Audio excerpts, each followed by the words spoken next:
Hi, everybody. I'm Sam. Nice to see some familiar faces. So I'm back at HAPN speaking again. What we're going to be focusing on today is how to achieve a successful implementation. So at the moment, I can imagine a lot of you guys are going through big digital transformation projects. And one of the key bits is not just selecting the right technology, it's making sure that the system is being implemented to fit in with your business objectives. So that's really what we're going to focus on today. So just a little bit about me. I'm a trained accountant, and I'm now the Direct Solutions Manager at Xledger UK. So we really focus on finance systems, and we are not just a software vendor, but also professional services. So going to take away some of the experiences and learnings that we've had over the last couple of years, implementing housing associations and other not-for-profits, and some of the key areas that we really think is important to focus on. So this is the key agenda that we're going to focus on today. So the first is setting clear project objectives and milestones. Second bit we're going to be looking through is agreeing and setting a project scope to make sure that we hit what were our project objectives and we don't have any scope creep and we go through correct change management processes. Identifying resource. So projects are incredibly time consuming for both you guys and then your software vendor. So it's making sure that we have the appropriate resource and projects and everybody has the correct assigned roles. Touching on change management as well. So again, it's all well and good having these brilliant new technologies. If you don't have that buy-in from the wider organization, is it going to be more of a deterrent rather than going on what you're doing? And then finally, looking at how we can understand and mitigate risks, and then meet and review against milestones as well. So firstly, why is it important to set objectives and set milestones? So setting clear objectives, it really gives us a vision of what we're trying to achieve as an organization. So you don't want to just buy it and go through software implementations for the sake of doing so. It's really ensuring you have some measurable goals to then achieve. For example, a common one in the finance world is we want to reduce the time to get together our management accounts. So we set a smart objective up there, and that is one of the key project objectives that we can look back on. Secondly is milestones. So why are milestones important to track? One, gives us schedule, and it helps us build momentum. So we can put these clear stages to an implementation intact to go through. So as I touched on before, is how do we set these objectives? And it is to use the SMART criteria. So make sure it's specific, measurable, achievable, relevant, and timely. And this can really get us stakeholder input. So we want to get all of the relevant stakeholders in the room at this stage to understand what their objectives of a software implementation are, to then really help and roll that out during the system.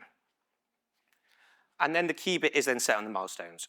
So what we need to do for the milestones is we need to break down the project and identify key deliverables.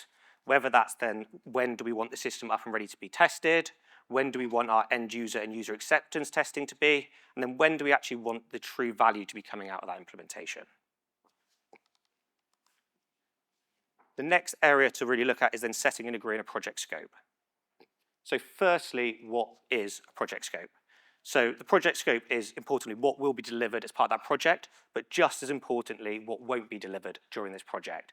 So during a lot of the implementations that we carried out, we have a lot of organizations who get bogged up in the details, which was not set out as part of the project scope, and then that has really impacted their decision and the change management process of rolling out that system to the end users.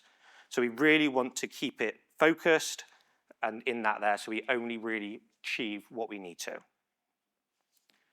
Why else is it important? So one, it keeps the project focused, and it's essential for planning. There are lots of different reasons why a project scope is built as it was. One is back to the objectives. If one of our key objectives is we need all of our systems to be fully integrated to really help with automation, that is one of the key areas that needs to be achieved as part of the project scope.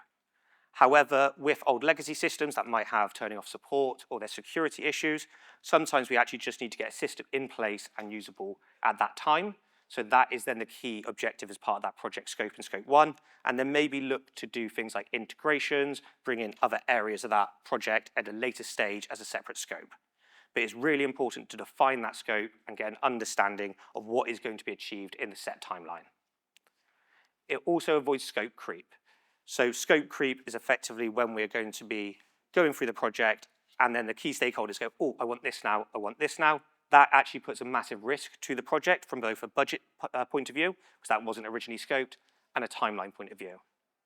If the business objectives are changing, we want to make sure that there's a key change management process where timelines are reassessed, budgets are reevaluated, and they're linked back to new project objectives. In terms of the resource requirements, what we really want to do is get these users in a room at the earliest stage. We want all of the users and key stakeholders to be part of that scoping project and also help setting the project objectives.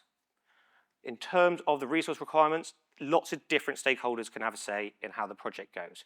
We would always recommend having items such as a sponsor, so effectively an escalation point. They are, if something's going wrong with budget risk, they are the users who will then go out and do those changes.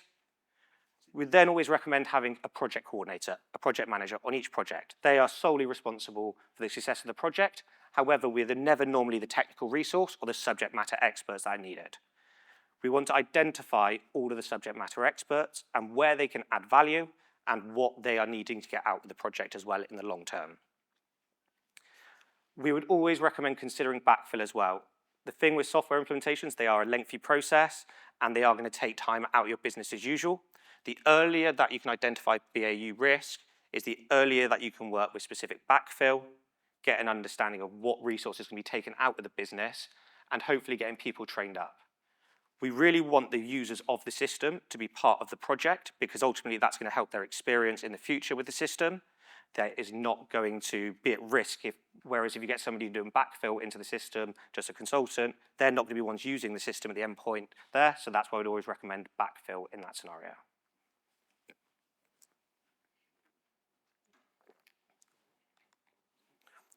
One of then always the biggest challenges when rolling out any system implementation is how does the rest of the business buy into change management? You have a lot of stakeholders, team management, who have been doing the same job for X amount of years, and they might, in their head, think there's a risk to their job. People don't naturally like change. So we really want to try and do that hearts and minds piece as early as possible in the project, and sometimes even in that sales cycle. So that is getting them in and getting them to understand what their job is going to be easier, what actually might change. So a lot of the automation now, that's going to take out your day-to-day processing. What you can look to do is actually scope out what that job is going to look like in the future. You get the buy-in early doors, and then you can find internal champions. That is one of the key challenges in any software implementation, is getting those initial champions in and helping them roll that out to the business and showing all of the benefits which they might see. In terms of risks and understanding risks, the best way to mitigate any risks is understanding what those potential risks are being. Most of you guys will only be going through a certain amount of projects in a year, whereas the providers, the vendors, the implementation partners will be doing this on a day-to-day basis. They are the guys that will know what risks are common and then help you mitigate it. In terms of the common risks, you're going to look at resource, timeline, budgets, and then testing of that system.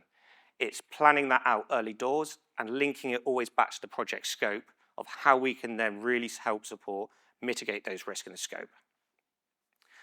Another key bit is decisive decision makers, where you don't always want to rush as part of any decision in software implementation. We want to be decisive, which again mitigates that risk of scope creep and then managing it out. Another key bit is data. One of the other key areas where you're going to look to struggle and potentially risk the length of the project and the budget of the project is how does the data come out of that legacy system and come out of other third-party systems. So what we need to think about is how can we extract the data from our legacy systems, how can we extract it from our third-party systems, and what's the quality of that data going to look like. If we know that early doors, again, you can look to plan out that to help mitigate those risks.